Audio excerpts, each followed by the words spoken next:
Hello mga ka-buddy, ka-59.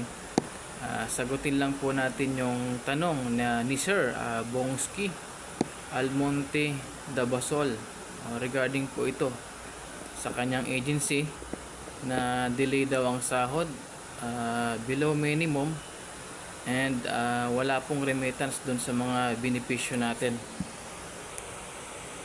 Sir Bongski, ang tanging mairekomenda ko lamang po sa iyo ay pumunta ka po sa pinakamalapit na DOLE office at idulog po ang iyong reklamo patungkol sa posibleng paglabag ng inyong agency.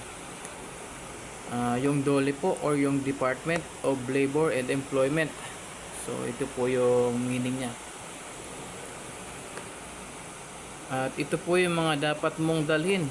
So una po is yung payslip, kasi nakalagay po dun yung mga deductions na mga ibinawas sa iyo during your payroll.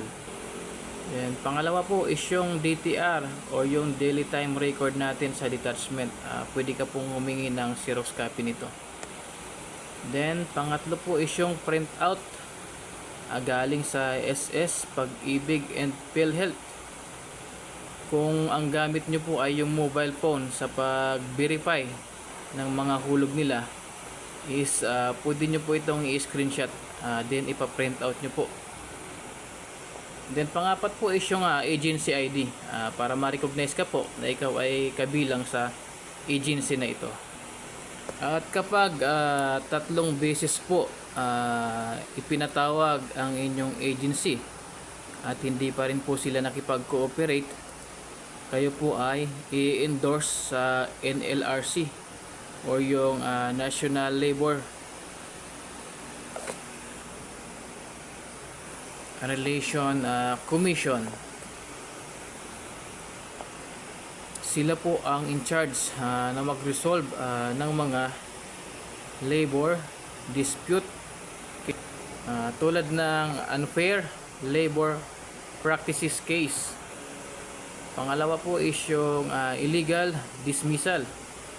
Then pangatlo po is yung money claims at iba pa.